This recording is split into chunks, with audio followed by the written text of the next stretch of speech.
The People Power Party and its presidential candidate Kim Moon-soo continue to clash over a candidacy merger, once again with cameras rolling.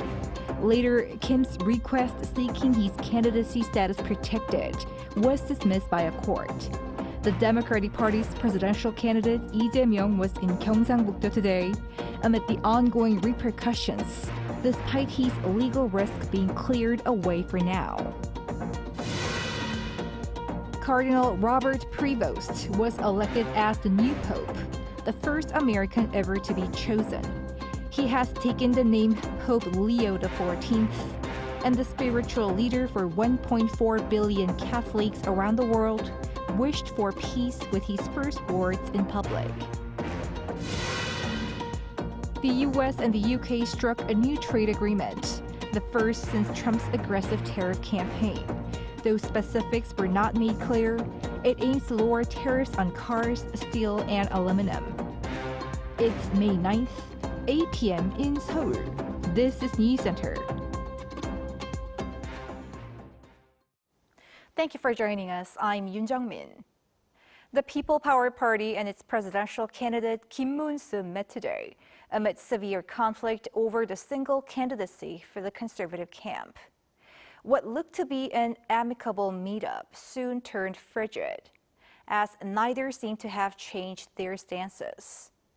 Hours later, a court dismissed Kim's request seeking his candidacy status protected. Our correspondent Kim Do-yeon has the latest. Amid escalating tensions over the conservative bloc merger, a Seoul court on Friday evening dismissed a request by People Power Party presidential candidate Kim Moon-soo to block what he called an attempt by the party's leadership to unlawfully remove him as the nominee.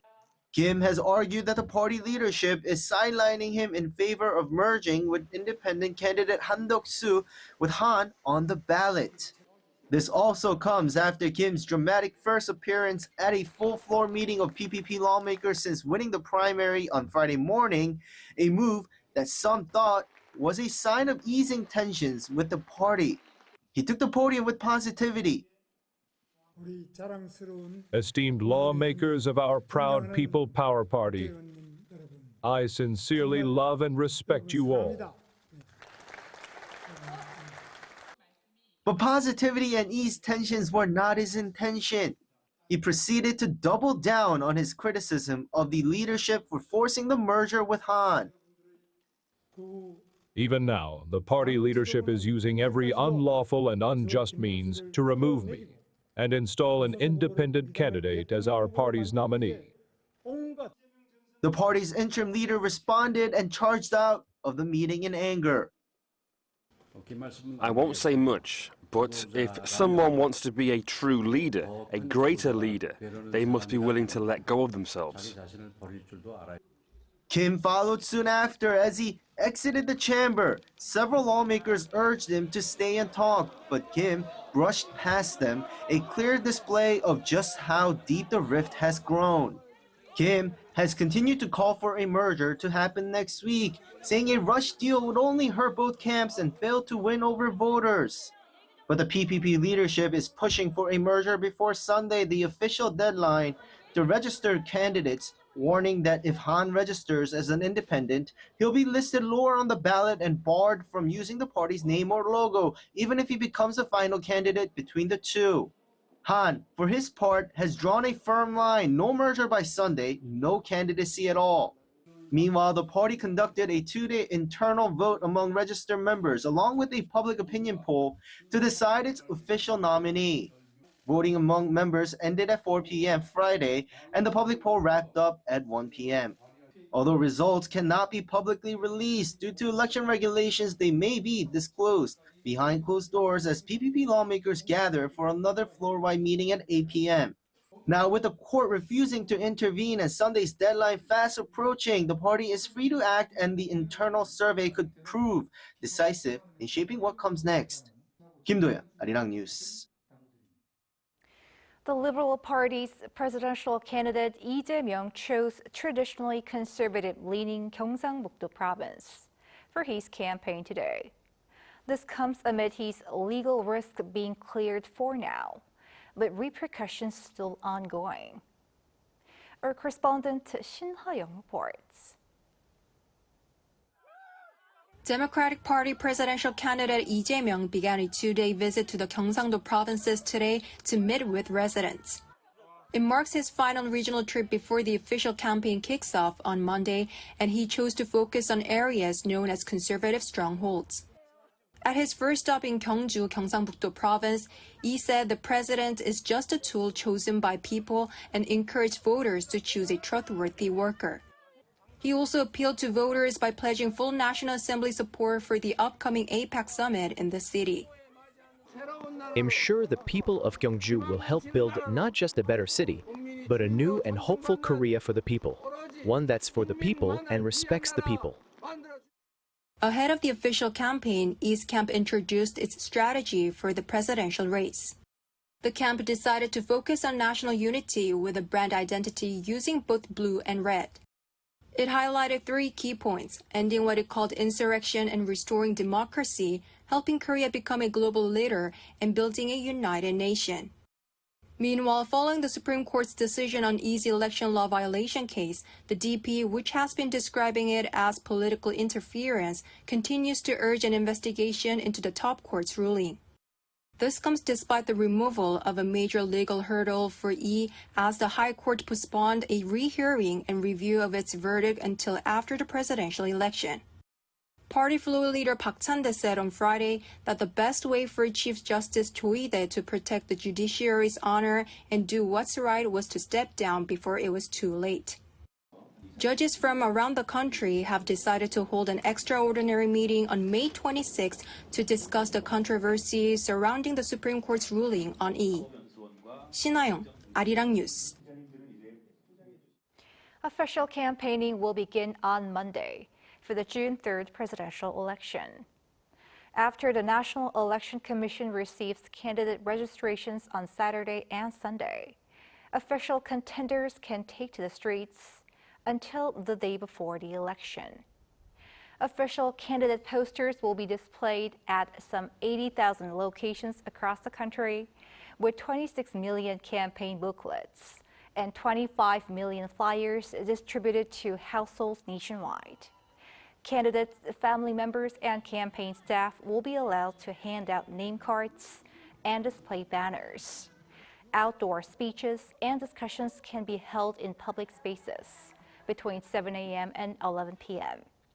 Candidates' top 10 policy pledges will also be available on the Commission's election policy website.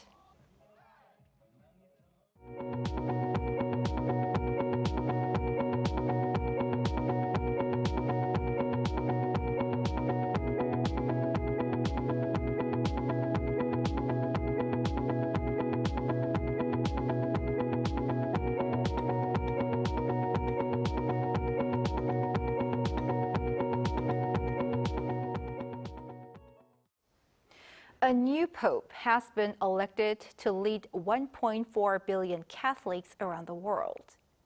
Cardinal Robert Prevost, the first American pope, took the name Pope Leo XIV, hoping to serve as a bridge between tradition and reform.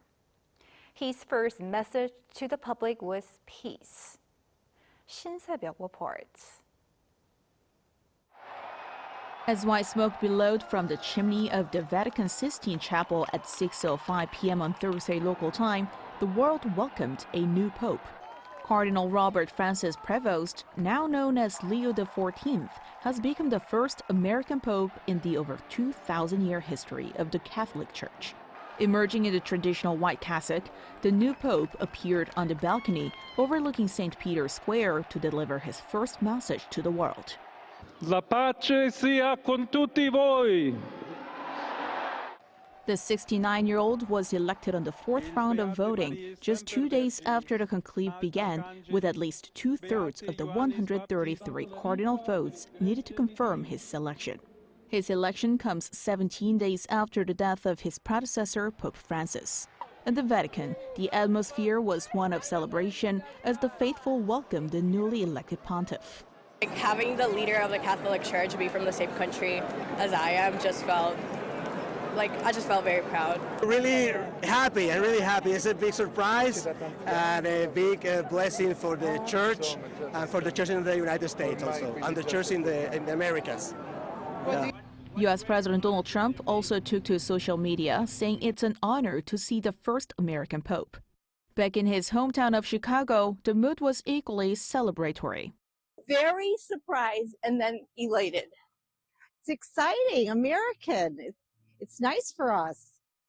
Born in 1955 in Chicago, Leo XIV served in Peru for 2 decades, working with indigenous communities and the poor before being appointed Archbishop in 2015. In 2023, he was elevated to Cardinal by Pope Francis and took on the influential role of Prefect of the Dicastery for Bishops, overseeing key church appointments. The name Leo, from the Latin word for lion, symbolizes strength, courage, and leadership in the Catholic tradition. The last pope to bear the name Leo XIII, who served for 25 years from 1878, is credited with laying the foundation for modern Catholic teaching by addressing the social challenges of the industrial era. Cardinal Prevost's choice of the name Leo XIV is seen as a nod to this legacy. His diverse background, combining North American roots and deep Latin American connections, is being viewed as a potential bridge within the global church, appealing to both conservative and progressive factions. Looking ahead, Leo XIV is expected to visit South Korea in 2027 for the next World Youth Day. This would mark the 4th visit by a pope to South Korea and the first in 13 years since Pope Francis visited in August 2014. 신세벽, Arirang News. U.S. President Donald Trump and British Prime Minister Keir Starmer have announced a new trade deal. Details remain limited, but it's expected to lower tariffs on cars, steel, and aluminum. Lee Jae-myung has the latest. Britain became the first country to strike a trade deal with the United States on Thursday, since U.S. President Donald Trump's sweeping reciprocal tariffs announced last month. Nothing was officially signed during the Oval Office event announcing the trade deal, and many specifics about the deal were not immediately clear. According to President Trump, the final details are being written up and will be made official in the coming weeks. However, according to a fact sheet from the White House, the trade deal will keep in place a 10% blanket U.S. tariff on UK imports.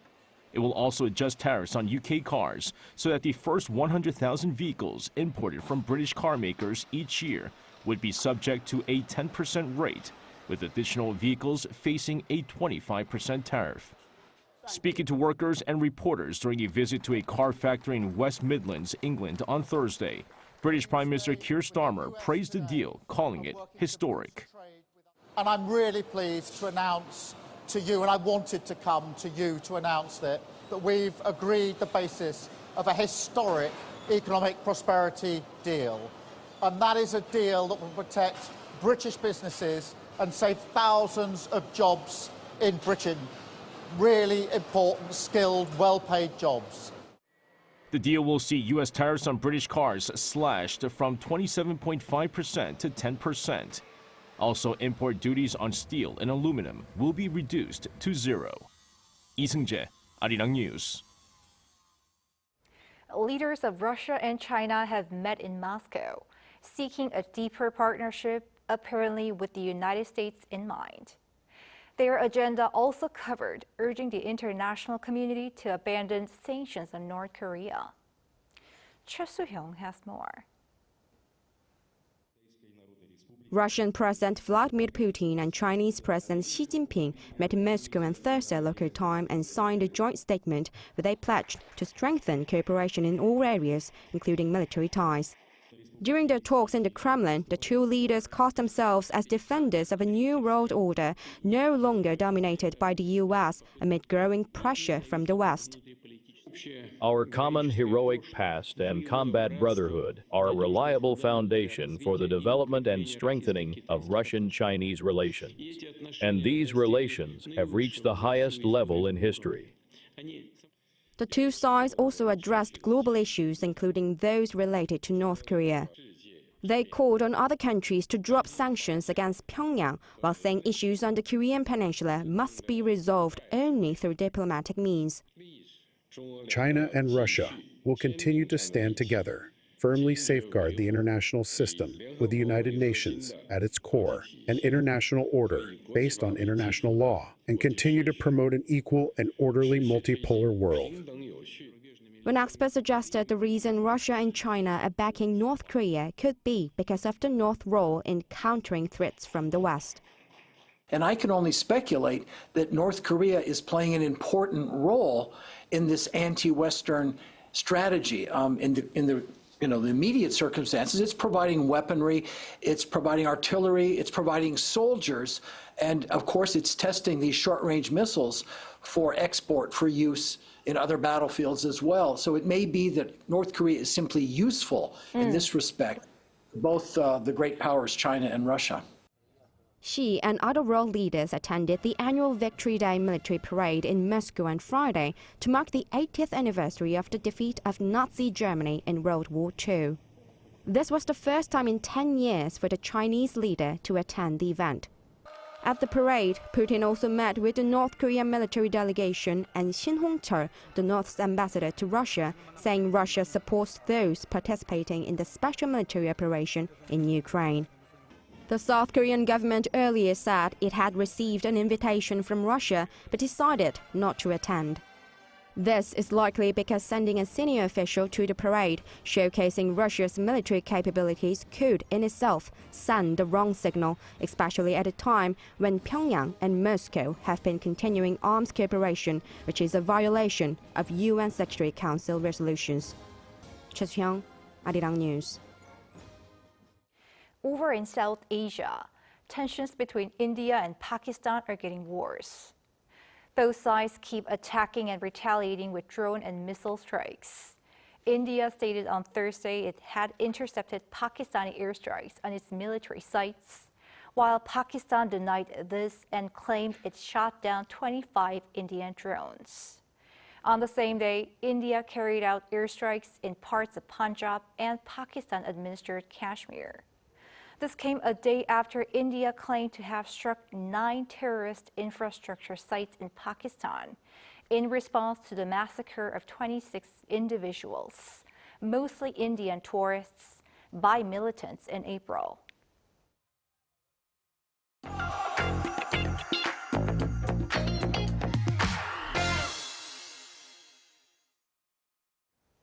Time now for our arts and culture segment. As always, we're joined by our culture correspondent, Song Yujin. Welcome, Yujin. Happy Friday. Happy Friday. What do you have for us today? Well, Jungmin, for the past 2 weeks, I've been introducing you to the Joseon Tongsinsa envoys through their reenacted envoy procession and also the recreated ship that has sailed to Japan. And today I have a special exhibition, and I'll take you inside the exhibition in Seoul that dives into the history behind this centuries-old diplomatic mission. These paintings offer a glimpse into the original Joseon Tongsinsa missions, depicting the formal procession and the ships that carried the envoys across the sea to Japan. For those curious about how these centuries-old diplomatic journeys help bridge the two countries, you can step back in time here. So this exhibition, titled Bonds of the Heart, Waves of Resonance, currently on here at the Seoul Museum of History, is actually the largest ever exhibition held on the Joseon Tongsinsa. And it is also this museum's biggest exhibition since its opening in 2002. More than 100 artifacts from both Korea and Japan are on display, some of them listed on the UNESCO Memory of the World Register. The Tongsinsa missions were launched after the Indian War, at a time when Japan was still viewed as a sworn enemy. But Joseon decided to restore diplomatic ties for the peace and stability of its people. Those efforts to rebuild trust is what we focused on. The three-part exhibition traces the history of the 12 Tongsinsa missions from the 17th to 19th centuries, from their dispatch and sea voyage to cultural exchanges in Japan and their return home. As the missions continued, mutual understanding grew, and many of the artifacts on display, such as the handwritten exchanges and literary works by the envoys, reflect that deepening relationship. That human connection is captured in this painting, collected by the late Korean historian Shin Gi-soo. Shin donated over 100 artifacts related to the Joseon Tongsinsa to the Osaka Museum of History. This painting shows an everyday interaction. An envoy on horseback is greeted by a Japanese citizen, almost like an autograph signing. While we have many records of formal diplomacy, there's little that shows how ordinary people connected with the envoys. The first part of Bonds of the Heart, Waves of Resonance will close on May 25th. The second and final phase will open on May 27th with new artifacts until June 29th. So you just gave a sneak peek of some new artifacts once the exhibition enters its second phase. What can we expect in the latter half? Well, that also caught my interest too. So I asked Curator Oh, who was featured in my report directly, and she said that while part one mostly featured and focused on walking the visitors through the entire history of the Joseon Tongsinsa, part two will more likely focus on the detailed aspects of the mission. So one example could be a picture that really showed the ship that was carrying the letter, the royal letter from Joseon to the Japanese leader who was called Shogun at the time. And this is important because safely sending this letter to the Japanese ruler was considered the core purpose of the entire diplomatic mission. And other highlights will include a painting that shows the horseback riders of Joseon who were called Masangje, who were known to be really popular among Japanese local residents at the time. Fascinating. I'm sure you're going to be covering the second phase as well. And Eugene, you previously mentioned that the Tongsinsa procession that and the ship you've been following this year are based on the 11th mission.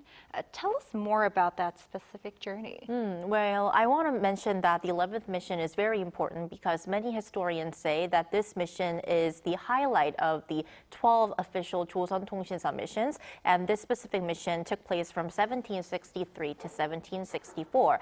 And this is called the highlight because by that point, the diplomatic relationship between Korea and Japan was pretty much restored and mutual understanding had grown significantly over the past 10 missions. So as a result, the exchange of culture and ideas, especially between Joseon envoys and Japanese scholars, reached a high point, which is the reason why the greatest number of travel records and collections of envoy poetry, which you're seeing on the screen right now, were published during that mission. So in fact, the exhibition's final section, part 3, includes a dedicated space highlighting this mission and its significance. For your information, it's located at the very end of the gallery. Our culture correspondent, Song Yujin, thanks as always. Thank you. And up next, our An Sung-jin offers us a glimpse of palaces here in the capital, proven to be just as beautiful at night as in the day. Promoting harmony. That's what the name of main gate of Changgyeong Palace, Hongwamun, means. One of the main palaces in Seoul, the Changgyeong, used to be the living quarters for the royal family during the Joseon dynasty. Though its historical values and beauty shine during the day, once the sun goes down, the palace's roof tiles, or kiwa, glisten in the moonlight. Starting from this year, the Moonlight Lotus Show at Changgyeong Palace has become a regular night tour program.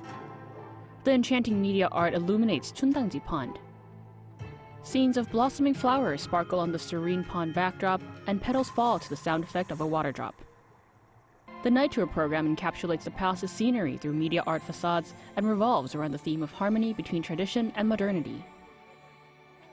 I really enjoy it's very good creation and with numeric art, and it was a surprise because I went only to visit the palace and the. I didn't know they were doing this today, but it's so beautiful. I just came here with my girlfriend, but I'd want to come back again. It'll be a great memory for us. The glass greenhouse resembles a treasure chest floating above the illuminated water surface.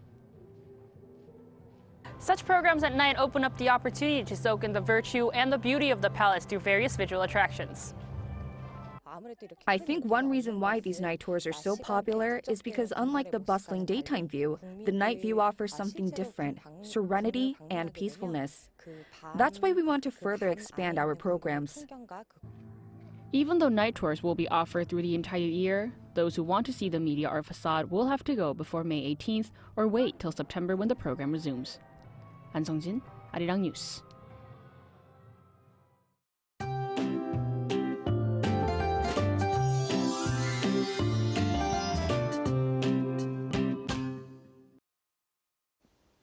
There has been a dramatic shift in the weather lately, and today we face widespread rain and strong winds. Jeju Island had rough weather with rain and wind advisories. While the rain will mostly stop in the southern regions in Jeju by tonight, it's expected to linger in the capital area until early tomorrow, and Gangwon-do could see rain into the afternoon. Afternoon highs were nearly 10 degrees lower than yesterday here in the capital, and temperatures will remain below the norms through the weekend. For a closer look, Seoul and Daejeon wake up to a low of 12 degrees, Gwangju at just 13 degrees. Then highs in Gwangju will be at 17 degrees Celsius. Seoul only gets up to 15 degrees under cloudy skies. Next week looks to be more promising though, with big gaps between lows and highs. That's Korea for you, and here's a look at the international weather conditions.